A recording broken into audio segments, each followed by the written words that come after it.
ان الحمدللہ والصلاة والسلام علی اشرف الانبیاء والمرسلین صلی اللہ علیہ وآلہ وسلم وعلی آلہ واصحابہ اجمعین، آمین۔ السلام علیکم احباب زیوکار، میں ہوں سید محمد شاہ ثانی کاظمی، سجادہ نشین مرکزی دربار عالیہ کالو چک شریف۔ آج ہم ایک ایسی شخصیت کے پاس موجود ہیں جن نے اختلافی موضوعات پہ بہت زیادہ بات کی ہے۔ یوٹیوب کے اسکالر بھی انہیں کہا جاتا ہے، مختلف مکاتب فکر کے علماء ان سے اختلاف بھی کرتے ہیں۔ مجھے بھی ان کی جو نظریات ہیں ان سے شدید اختلاف ہے۔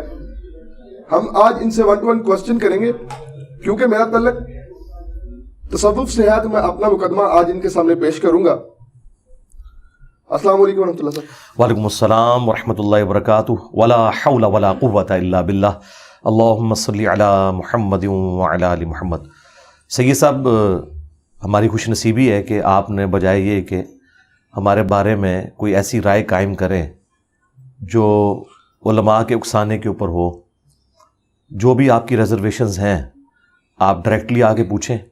یہ بڑی خوشی کی بات ہے کہ آپ نے جرأت دکھائی ہے، ایک گدی نشین ہوتے ہوئے بھی آپ نے اپنا موقف ہمارے سامنے رکھنے کی، اور ہمارا موقف قرآن و سنت کی دلائل کی روشنی میں آپ پوچھیں۔ انشاءاللہ ہم جہاں پر آپ کی بات ریزنیبل ہوگی ایکسیپٹ کریں گے، اور جہاں پر اختلاف ہوگا وہ آپ کو قرآن و سنت کی روشنی میں انشاءاللہ۔ جی جزاک اللہ سر۔ اچھا سر، سب سے پہلے میرا آپ سے سوال ہے کہ صوفیاء نے، ہم نے شروع سے ہی سنا ہے اور ہندوستان کی تاریخ کی کتب اٹھا کر بھی آ کے دیکھیں تو یہاں پہ تبلیغ اسلام کے بارے میں صوفیاء کی کافی خدمات ہیں۔ میں نہیں کہتا وہ معصوم تھے، غلطیاں واقعتاً ہوئی ہیں، اور زیادہ تر جو غلطیاں آپ ہائی لائٹ کرتے ہیں وہ بعد میں آنے والے لوگوں نے ہائی لائٹ کی ہیں، انہوں کے معاملے میں ہوئی ہیں۔ تو صوفیاء کی کم سے کم اس معاملے میں تو آپ تعریف کر دیا کریں۔ جی بالکل تعریف کرتا ہوں۔ دیکھیں، اللہ تبارک و تعالیٰ جس سے چاہے دین کا کام لے لیتا ہے۔ ہم نے کسی ویڈیو کے اندر صوفیاء کی اس حوالے سے جو کنٹریبیوشن ہے اس کا انکار نہیں کیا۔ ہم نے صرف یہ کہا ہے کہ صوفیاء نے اسلام جو یہاں پر پہنچایا وہ پیور اسلام نہیں تھا جو قرآن و سنت کے اندر رپورٹ ہوا۔ اور ہم اپنے دعوے کی دلیل میں صوفیاء کی جو ٹیکسٹ بکس ہیں جن کو وہ کوٹ کرتے ہیں کہ یہ ہمارے نظریات ہیں، ان کو ہم قرآن و سنت پہ پیش کر کے آپ کو بتا سکتے ہیں۔ رہ گی کنٹریبیوشن، تو ہم صوفیاء سے ہی پوچھیں گے کہ ایران کے اندر آج سے آلموسٹ 700 سال پہلے جن شیعہ حکمرانوں نے، شیعہ علماء نے وہاں پر شیعت پھیلائی، کیا ان بزرگان دین کی خدمات کو سنی صوفیاء ماننے کے لیے تیار ہیں؟ تو وہ کہیں گے نہیں، وہ مسلمان تو ہیں لیکن ہم ان کے عقیدوں کو صحیح نہیں سمجھتے۔ بس ہم بھی صوفیاء کو مسلمان سمجھتے ہیں، ان کے عقیدوں سے اختلاف رکھتے ہیں کتاب و سنت کی روشنی میں، اور خود بخاری اور مسلم سے ایک حدیث ایسی ہے کہ جو یہ لوگ اپنے مخالفین کے لیے پیش کرتے ہیں۔ مثلا آج ڈاکٹر ذاکر نائک نے سینکڑوں ہندوؤں کو کیمرے کے اندر کلمہ پڑھایا ہے، جس کی پاداش میں حضرت ابراہیم علیہ السلام کی طرح انہیں غریب الوطنی کی زندگی گزارنی پڑ رہی ہے۔ تو کیا بریلوی، دیوبندی علماء اور صوفیاء نے ڈاکٹر ذاکر نائک کو اللہ کا ولی مان لیا ہے کہ جس نے آج کے اس ماڈرن دور کے اندر سینکڑوں ہندوؤں کو کلمہ پڑھایا ہے؟ آپ کے تو پرانے بزرگ تھے، اس کی تو کوئی ویڈیو نہیں ہے، یہ تو ویڈیو بھی موجود ہے۔ تو اس کے جواب میں وہ یہ کہیں گے کہ ہم ذاکر نائک کے عقیدوں کو صحیح نہیں سمجھتے، اس کا کلمہ پڑھانا ٹھیک ہے، وہ اللہ تعالیٰ فاسق سے بھی کام لے سکتا ہے۔ بخاری مسلم کی وہ حدیث کوٹ کر دیں گے جو میں نے ذکر کیا کہ اللہ تعالیٰ چاہے تو فاسق سے بھی دین کا کام لے لیتا ہے۔ وہ ایک جنگ کے دوران ایک مسلمانوں کی طرف سے شخص لڑ رہا تھا جو قانوناً صحابی تھا، لیکن نبی علیہ السلام نے فرمایا یہ جہنمی ہے۔ تو صحابہ کہتے ہیں ہمیں بڑا وسوسہ آیا کہ اس نے تو اتنے کافر قتل کیے ہیں اور اتنی دلیری سے لڑ رہا ہے، یہ جہنمی کیسے ہے؟ تو ایک صحابی اس کے پیچھے ہو لیے، اینڈ پہ جب وہ زخموں کی تاب نہ لا سکا تو اس نے ایک تلوار زمین میں گاڑ کے اپنے آپ کو اس پہ گرا کے خودکشی کر لی۔ تو وہ صحابی وہاں سے نعرہ مارتے ہوئے آئے، صدق رسول اللہ، رسول اللہ نے سچ کہا تھا۔ پھر نبی علیہ السلام نے حضرت بلال سے کہا کہ اٹھو اور اناؤنسمنٹ کر دو کہ آخرت کا دار و مدار خاتمے کے اوپر ہے، بعض اوقات اللہ تعالیٰ فاسق سے بھی دین کا کام لے لیتا ہے۔ فاسق چھوڑ دیں، کافروں سے اللہ نے دین کا کام لیا ہے۔ آج یوٹیوب کے ذریعے، انٹرنیٹ کے ذریعے جو پوری دنیا کے اندر اسلام کی دعوت پہنچ رہی ہے، آپ گھر بیٹھ کے سعودی عرب کی نماز دیکھ رہے ہیں، حرم مکہ، حرم مدینہ کی زیارت کر رہے ہیں، روزہ شریف کی زیارت کر رہے ہیں۔ یہ ٹیکنالوجی اجمیر شریف والے بزرگوں نے نہیں دی، بغداد شریف والوں نے نہیں دی، بریلی شریف والوں نے نہیں دی، دیوبند شریف نے نہیں دی، بلکہ یہ گوروں کی ٹیکنالوجی ہے. تو یہ بہت بڑی بات ہے. یہ بخاری مسلم جو پرنٹ ہو رہے ہیں, قرآن پرنٹ ہو رہے ہیں, یہ کافروں کے پرنٹنگ پریس کے اوپر ہے. تو یہ گوروں کی بہت بڑی کنٹریبیوشن ہے. ایون جو میں نے پگڑی باندھی ہوئی ہے, یہ کپڑے جو میں نے پہنے ہوئے ہیں, یہ ان مشینوں کے اوپر بنے ہیں جو مسلمانوں کی بنائی ہوئی نہیں ہے. تو اللہ تعالیٰ فاسق کیا کافر سے بھی دین کا کام لے لیتا ہے, لیکن اس کی بنیاد کے اوپر اس کے عقیدے صحیح نہیں ہو جائیں گے. جس طرح کے صوفیاء کے نزدیک ڈاکٹر ذاکر نائک کا سینکڑوں ہزاروں ہندوؤں کو کلمہ پڑھانا اس بات کی دلیل نہیں ہے کہ ذاکر نائک کے عقیدے صحیح ہیں, وہ نہیں مانتے نا. جی. تو بالکل اس طریقے سے ہم بھی صوفیاء کے عقائد سے اختلاف رکھتے ہیں, اگرچہ انہیں مسلمان سمجھتے ہیں. ان کی غلطیاں قرآن و سنت کی روشنی میں ہائی لائٹ کریں گے, ان کی آخرت کا معاملہ اللہ کے سپرد کریں گے. یہ بات ٹھیک ہے. اچھا سر, آپ ہمارے اسلاف کو کبھی چشتی دجال کہتے ہیں, کبھی آپ اشرف علی دجال کہتے ہیں, کیونکہ میں دیوبند مکاتب فکر کے جو علماء ہیں میں ان کی بھی بڑی قدر کرتا ہوں. تو اتحاد امت کے ایک اعتراف سے میں بات کر رہا ہوں کہ آپ جب انہیں اشرف علی دجال کہیں گے, چشتی دجال کہیں گے, تو پھر اتحاد امت کی بات جو آپ کے منہ سے نکلتی ہے وہ تو بے معنی ہو جاتی ہے. دیکھیں, میں نے کسی ویڈیو میں اشرف علی دجال یا چشتی دجال کا لفظ یوز ہی نہیں کیا. یہ دجال کا لفظ میں نے غلام احمد قادیانی کے لیے یوز کیا.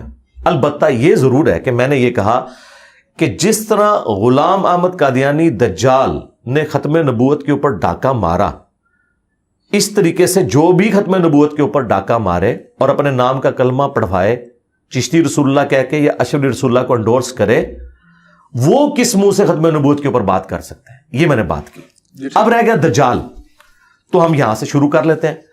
کیا بریلوی اشرف علی تھانوی صاحب کا کلمہ انڈورس کرنا, لا الہ الا اللہ اشرف علی رسول اللہ اور اللہم صلی علی و نبینا اشرف علی, نعوذ باللہ, کیا اس بات کے اوپر بریلوی علماء اور ان کے بزرگ کیا اشرف علی تھانوی کو رحمت اللہ علیہ اور مفتی اعظم اور حکیم الامت مانتے ہیں؟ وہ تو کہتے ہیں یہ کذاب ہے, دجال ہے, گستاخ رسول ہے. اعلیٰ حضرت نے تو حسام الحرمین میں اشرف علی تھانوی کو کافر ڈکلیئر کیا اور کہا کہ اس کے کفر میں شک کرنے والا بھی کافر ہے. تو جب بریلویوں کے بزرگوں نے اشرف علی تھانوی کو کافر ڈکلیئر کیا ہوا ہے, تو اس کے مقابلے پہ میرا یہ کہنا کہ مجھے ان سے علمی اختلاف ہے اور یہ ان کا عقیدہ ختم نبوت کے منافی ہے, تو بہت چھوٹی چیز رہ جاتی ہے. اتحاد امت کیسے ہو سکتا ہے؟ فساد امت کی بنیاد پہ تو اتحاد امت نہیں ہو سکتا نا. کیا بریلوی علماء تیار ہیں کہ اشرف علی تھانوی کی گستاخانہ عبارتوں کو وہ صحیح سمجھتے ہوئے ان کے ساتھ اتحاد امت کر لیں؟ وہ کہتے ہیں اتحاد امت ہو ہی نہیں سکتا. اسی طریقے سے دیوبندی بھی بریلویوں کے ساتھ کبھی بھی اتحاد امت نہیں کر سکتے, کیونکہ المحند علی المفند میں ان کے بزرگوں نے انہیں شیطانی لشکر کہا ہوا ہے. میں اتحاد امت کی جو بات کرتا ہوں نا, یہ بالکل ڈیفرنٹ ہے. ہمارے نزدیک اتحاد امت یہ ہے کہ اپنے اپنے بزرگوں کو چھوڑ دو, اس شخص کے ساتھ اپنی نسبت جوڑو جس کی قبر مدینے میں ہے صلی اللہ علیہ وآلہ وسلم. اگر بزرگ بھی پکڑ کے رکھو گے اور پیرلل میں کہو گے ہم قرآن و سنت کو بھی مانیں, تو یا بزرگ بچا لو یا قرآن و سنت بچا لو. یہ ہو نہیں سکتا کہ اسلام کی بنیاد جس کلمے کے اوپر ہے اس کلمے کے اوپر کوئی ڈاکہ مارے اور ہم کہیں کہ ٹھیک ہے وہ تصوف کی معرفت کی باتیں ہیں, چشتی رسول اللہ یا سبحانی ما اعظم شأنی یا لوائی اعظم من لوائی محمد, میرا جھنڈا محمد کے جھنڈے سے بڑا ہوگا. آپ یہ عقیدہ رکھیں, آپ کے تو نقشبند سلسلے کے بزرگ ہیں وہ بایزید بستامی, آپ کے ہم یہ عقیدہ بھی رکھیں اور پیرلل میں آپ ہمارے ساتھ اتحاد امت کریں. اتحاد امت تو ہوگا, امت کس کی ہے؟ بایزید کی, اشرف علی تھانوی کی یا محمد رسول اللہ کی؟ پہلے تو یہ ڈیسائیڈ کریں. اتحاد امت محمدیہ کی بات ہو رہی ہے, اتحاد امت دیوبندیہ, اتحاد امت نقشبندیہ, اتحاد امت بریلویہ, اتحاد امت قادریہ کی بات تو نہیں ہو رہی نا. امت تو اس شخص کی ہے جس کی قبر مدینے میں ہے, جو شخص اس کے ساتھ غداری کرے, ٹھیک ہے, اس کی عظمت اپنے کھاتے میں ڈلوائے, تو ہم اس کے ساتھ کیسے اتحاد کریں؟ ہمارا جھگڑا یہ ہے کہ ان بزرگوں کی کتابوں میں گستاخانہ عبارتیں اور ان کے ماننے والے ان گستاخیوں کو اون کرتے ہیں اور وہ کہتے ہیں ٹھیک لکھے, آپ کو سمجھ نہیں آئی. ہم کہتے ہیں آپ ہمیں نہ سمجھائیں, اپنی پبلک کو جسٹیفائی کریں. میرے سے پہلے کیا بریلویوں نے کبھی کہا تھا کہ چشتی رسول اللہ والی کتاب بدل گئی ہے؟ چند سال پہلے ان کے مفتی مناظرے میں ڈیفینڈ کر رہے ہیں اسے, اور ڈیفینڈ اس لیے کر رہے ہیں کہ اعلیٰ حضرت نے فتاوی رضویہ کے اندر سبع سنابل کی تعریف کی ہے اور کہا ہے کہ یہ رسول اللہ کی بارگاہ میں مقبول کتاب ہے اور اس کے اندر بھی چشتی رسول اللہ لکھا ہوا ہے. اگر اعلیٰ حضرت کو پتا تھا کہ اس کتاب میں چشتی رسول اللہ لکھا ہے اور اس کے باوجود انہوں نے کہا یہ نبی الاسلام کی بارگاہ میں مقبول ہے, تو اعلیٰ حضرت تو فارغ ہو گئے. اور اگر ان کو نہیں پتا تھا تو رسول اللہ پہ جھوٹ باندھ دیا. اور یہ بھی نہیں کہ یہ اعلیٰ حضرت کے بعد ایڈ ہوا ہے. ہمارے پاس فارسی کے کلمی نسخے اعلیٰ حضرت کے زمانے کے پرنٹڈ موجود ہیں, ان میں چشتی رسول اللہ موجود ہے. اصل بات یہ ہے کہ ان کو پتہ ہی نہیں تھا. کوئی اللہ تعالیٰ ان کے اوپر بندہ مسلط کر دے گا کہ وہ اعلیٰ حضرت کے مشن کو لے کے آگے چلے گا. اعلیٰ حضرت نے تو صرف دیوبندیوں کے بابوں کو پکڑا, اور یہ کہتے ہیں نا کہ جی انجینئر صاحب ڈھونڈ ڈھونڈ کے جو ہے وہ گند پہ بیٹھتے ہیں جیسے کوئی مکھی بیٹھتی ہے. تو اعلیٰ حضرت نے بھی اشرف تھانوی کی سینکڑوں کتابوں میں سے ایک حفظ الایمان میں سے عبارت نکالی ہے نا. باقی کتابیں کیوں نہیں؟ وہ کہتے ہیں فارغ باقی کتابیں. جی جی ہاں کہتے ہیں نا. تو تھوڑے بابے نہیں فارغ کہتے ہیں جی ایک چھوٹی سی بھی گستاخی ہو جائے تو بندہ فارغ ہو جاتا ہے. آپ نقشبند سلسلے سے آپ کے سب سے ڈومیننٹ بزرگ جو ہیں شیخ احمد سرندی ہیں, انہوں نے اپنے ملفوظات کے اندر لکھا ہے کہ میں 1000 سال کا مجدد ہوں. ہم نے ان سے پوچھا ہے کوئی ضعیف حدیث بتا دو. حدیث تو ابو داؤد اور حاکم میں ہے 100 سال کے مجدد کی. یہ اس نے کہاں سے اپنے آپ کو خود ڈکلیئر کر دیا مجدد اور 1000 سال کا. اور پلس اس نے کہا ہے کہ مجھے جتنی شانیں ملی ہیں میں اللہ سے امید کرتا ہوں اس کا کچھ حصہ امام مہدی کو بھی مل جائے گا. وہ اپنے آپ کو امام مہدی تو بڑا سمجھتا ہے. اندازہ کرو, مہدی کی تعریف میں تو ابو داؤد میں مسند احمد میں حدیثیں ہیں, اور تو کہہ رہا ہے کہ مجھے جو کچھ ملا ہے اس کا کچھ حصہ مہدی کو بھی ملے گا. اور اس سے بڑھ کے جو جھوٹ بولا, اس نے کہا کہ اس امت میں اگر کوئی نبی ہوتا تو وہ فقہ حنفی کے مطابق عمل کرتا. اندازہ کرو انہاں دا لیول. تم نبیوں کو فقہ حنفی کے انڈر کر رہے ہو. اور کہا کہ ہمارے بزرگوں نے کشف کے ذریعے دیکھا ہے کہ قرب قیامت میں جب عیسیٰ ابن مریم آئیں گے تو فقہ حنفی کے مطابق عمل کریں گے. یہ نہیں کہ وہ مقلد ہوں گے, ان کا اجتہاد بھی فقہ حنفی سے مل جائے گا. یار اندازہ کرو, جب سنیوں کی کتابیں بخاری اور مسلم ہیں تو حضرت عیسیٰ علیہ السلام نے بخاری مسلم پہ عمل کرنا ہے یا فتاوی عالمگیریہ کے اوپر عمل کرنا ہے؟ مسلم شریف میں تو موجود ہے کہ عیسیٰ ابن مریم تم میں آئیں گے اور تمہیں اللہ کی کتاب اور اس کے نبی کی سنت کے مطابق چلائیں گے. تو اللہ کے نبی کی کتاب تو قرآن ہے اور اس کی سنت بخاری مسلم ہے. حضرت عیسیٰ علیہ السلام بھی بخاری مسلم پہ ہی عمل کریں گے, اور وہ امام بخاری امام مسلم کے پیچھے نہیں ہوں گے. اس کے اندر احادیث جو رسول اللہ کی ہیں صلی اللہ علیہ وآلہ وسلم. اور یہ وہ باتیں جب ہم ہائی لائٹ کرتے ہیں, کل تک تو مکتوبات شریف جو ہے تصوف کا سرمایہ تھے, آج انہی مکتوبات شریف سے جب ہم عبارتیں پیش کر رہے ہیں تو یہ کہہ رہے ہیں انجینئر صاحب گستاخی کر رہے ہیں. تو بڑی زیادتی والی بات ہے. یعنی ہم جو بات کر رہے ہیں اس کا جواب دیں. اچھا سر, مزارات کے حوالے سے آپ ایک حدیث پیش کرتے ہیں کہ قبر پہ عمارت نہ بناؤ. جی ہاں جی. تو اگر قبر کچی ہو تو جو مزار بنایا گیا وہ تو زائرین کے بیٹھنے کے لیے بنایا گیا, کہ وہ بارش میں اگر آندھی میں کہیں آتے ہیں احصال ثواب کی نیت سے, تو اس میں کیا حرج ہے؟ اس میں حرج یہ ہے کہ نبی علیہ السلام کی 3 بیٹیاں جوان شادی شدہ حضور کی زندگی میں فوت ہوئی ہیں. آپ نے اپنے مبارک ہاتھوں سے دفنایا. دنیا کا کون سا بابے کا مزار ہے جو سیدہ زینب, سیدہ ام کلثوم, سیدہ رقیہ کے مزارات کا مقابلہ کر سکے؟ مجھے بتائیں. نبی علیہ السلام نے کوئی اس کے اوپر قبہ نہیں تعمیر کروایا کہ لوگ آ کے میری بیٹیوں کے مزار کے اوپر بیٹھے. اس کے بعد سیدہ فاطمہ جب فوت ہوئی تو کیا مولا علی علیہ السلام نے ان کا کوئی مزار بنوایا تھا؟ یہ جو مزارات سعودی حکومت نے گرائے ہیں نا, یہ مزارات نبی علیہ السلام کی وفات کے 650 سال بعد بنائے گئے تھے.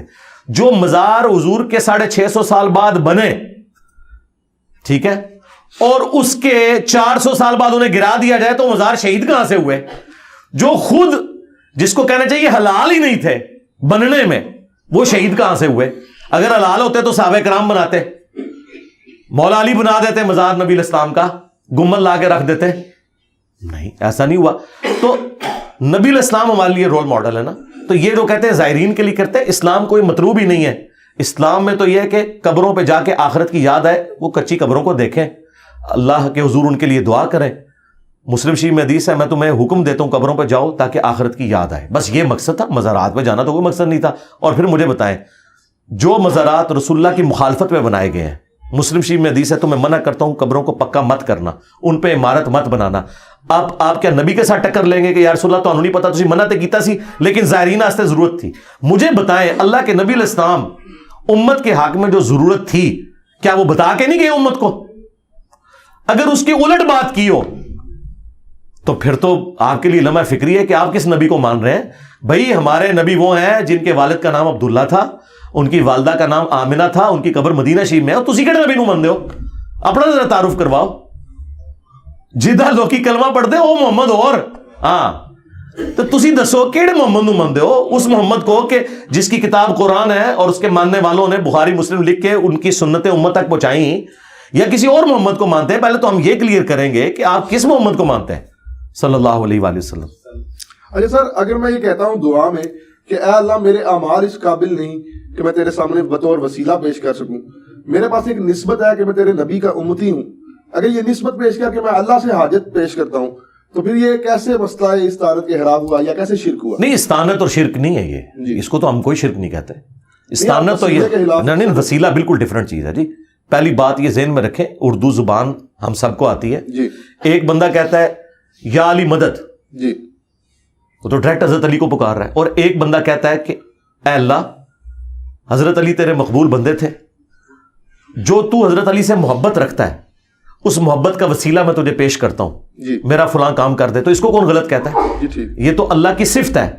آپ یہ بھی کہیں کہ اے اللہ جو تجھے تیرے نبی سے، ان کے اہل البیت سے، ان کے صحابہ سے محبت ہے، یہ اللہ کی صفت ہے محبت کرنا، اس تیری صفت کا وسیلہ میں تجھے پیش کرتا ہوں تو آپ کریں. قرآن میں آیا وَلِلَّهِ الْأَسْمَاءُ الْحُسْنَى فَادْعُوهُ بِهَا، اللہ کے لیے اچھے نام ہیں، اس کے ناموں کے ذریعے. تو یہ اللہ کی ایک صفت ہے کہ وہ اپنے پیغمبروں سے محبت کرتا ہے، ان کے اہل البیت سے محبت کرتا ہے. لیکن ان ہستیوں کو آپ نہ پکاریں، وہ ایاک نعبد و ایاک نستعین کی وائلیشن ہے. ظاہری مدد تو آپ کسی سے بھی لے سکتے ہیں. یہ لوگ کہتے ہیں جی حضور نے مولا علی کو مدد کے لیے پکارا تھا. بھائی مولا علی زندہ تھے تو انہی کو پکارنا تھا. ہونا تو چاہیے تھا حضور امیر حمزہ کو قبر سے نکالتے، زندہ کر کے تو ساتھ لے کے آتے خیبر کے موقع پہ، پھر ہم آپ کی بات مانتے. کیونکہ آرمی چیف تو امیر حمزہ تھے، حضرت علی تو بعد میں آیا نا مین سٹریم کے اندر. پہلے بھی ٹاپ میں تو تھے لیکن مین ٹاپ کے اوپر امیر حمزہ تھے. آرمی چیف تو وہ تھے نا بدر میں بھی احد میں بھی. تو حضور ان کو قبر سے نکال کے کیوں نہیں لیا؟ اس لیے کہ جو دنیا سے چلا گیا. تو مولا علی آج دنیا میں موجود ہوں تو ہم اپنے مسائل کا حل انہی سے جا کے دعائیں کروائیں گے. اور اس کے ثبوت میں وہ بخاری کی حدیث ہے 1010، یہ حضرت عمر کا عقیدہ ہے. انا کننا نتوسل الیک بنبینا، اے اللہ پہلے ہم تیرے نبی کے وسیلے سے تیری طرف متوجہ ہوتے تھے، اب ہم تیرے نبی کے چچا کو لے کے آئے، ان کی دعا کی برکت سے بارش نازل فرما. حضرت عمر قبر رسول سے جا کے کیوں نہیں مانگ رہے؟ حضور کے چچا کو لائے ہیں اور ان سے دعا کروائیے. تو نیک بندوں سے آپ دعائیں کروائیں، ان نیک بندوں سے جو اللہ کی عبادت کرتے ہیں، جو اپنی عبادت کرواتے ہیں، ان نیک بندوں سے نہیں. ہم ان کو نیک نہیں مانتے. تو وسیلہ اور توسل بالکل الگ چیز ہے. آپ نیک اعمال کا وسیلہ پیش کریں، آپ اللہ کے اسماء کا وسیلہ پیش کریں، اللہ کی جو اپنے پیغمبروں سے محبت ہے، اہل البیت سے محبت ہے، اس کا وسیلہ پیش کریں. یہ وہ سارے ہیں جو بخاری مسلم سے ثابت ہیں. لیکن ونس آپ کسی بابے کو ڈائریکٹ پکاریں گے اور پھر آپ کہیں گے نہیں میں جو اس کو پکار رہا ہوں اس کا مطلب یہ ہے کہ اے اللہ فلاں بابے کو میری خبر کر دے، وہ قبر میں بیٹھ کے میرے لیے دعا کرے گا اور تو دعا قبول. یار اتنی لمبی ایکویشن کہیں قرآن حدیث میں لکھی ہوئی ہے. قرآن میں انبیاء کی دعائیں رپورٹ ہوئی ہیں، کوئی ایک دعا بتائیں.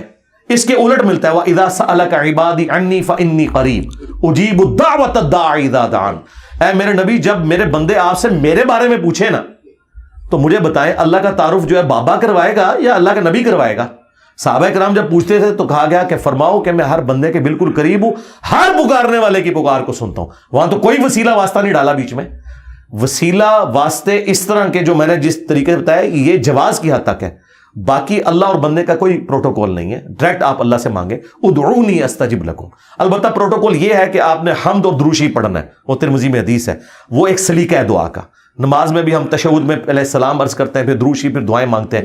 یہ ایک سلیقہ ہے دعا کرنے کا، لیکن مانگنا آپ نے اللہ سے. ایون نہج البلاغہ میں مولا علی علیہ السلام کا خطبہ، میں حیران ہوں کہ شیعہ نے اتنا بڑا خطبہ اوور لک کیا ہوا ہے جس میں حضرت علی اپنے بیٹے کو کہتے ہیں کہ تم اس کی اولاد ہو جس نے ان قریب مر کے مٹی ہو جانا ہے، دنیا سے چلے جانا ہے، جس کو فنا ہے تو تم مجھ سے امید نہ وابستہ کرو، اس اللہ سے کرو جسے کبھی فنا نہیں ہے. اور بیٹا حسن یاد رکھنا اللہ کی بارگاہ وہ دربار ہے جس نے اپنا کوئی دربان بھی نہیں رکھا ہوا، تم ڈائریکٹ اس سے مانگو. مولا علی تو حسن کو نہیں کہہ رہے کہ منو وچ پا، تو منو دسو جنہوں نے اہل البیت نو وچ پایا ہوا ہے، نبیوں نو وچ پایا ہوا ہے. اے مولا علی دے شیعہ نے یا بنو امیہ دے شیعہ نے؟ مولا علی تو حسن کو کہہ رہے کہ منو نہ وچ پائی میں تو مر جانا ہی. او زندہ ہی وہ دے کول منگی اور اس کا کوئی دربان بھی نہیں کہ اس نے کوئی پہرے دار مقرر کیا ہے کہ اجازت لے کے اینو وچ پاؤ گے تو سنے گا، ویسے نہیں سنے گا. انہوں نے کہا کوئی پروٹوکول نہیں، ڈائریکٹ اللہ سے مانگ. اہل البیت کی جتنی دعائیں شیعہ کے ہاں ملتی ہیں یا قرآن میں جو انبیاء کی دعائیں ہیں یا اہل سنت کے ہاں نبی الاسلام کی دعائیں ہیں، کسی میں کوئی واسطے وسیلے نہیں ہیں. یہ سب فراڈ بنایا ہوا ہے انہوں نے.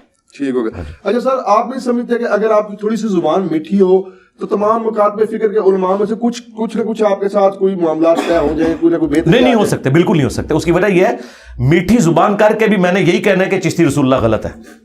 چلے میں کہہ دیتا ہوں بھائیو، چشتی رسول اللہ کو نہ مانو،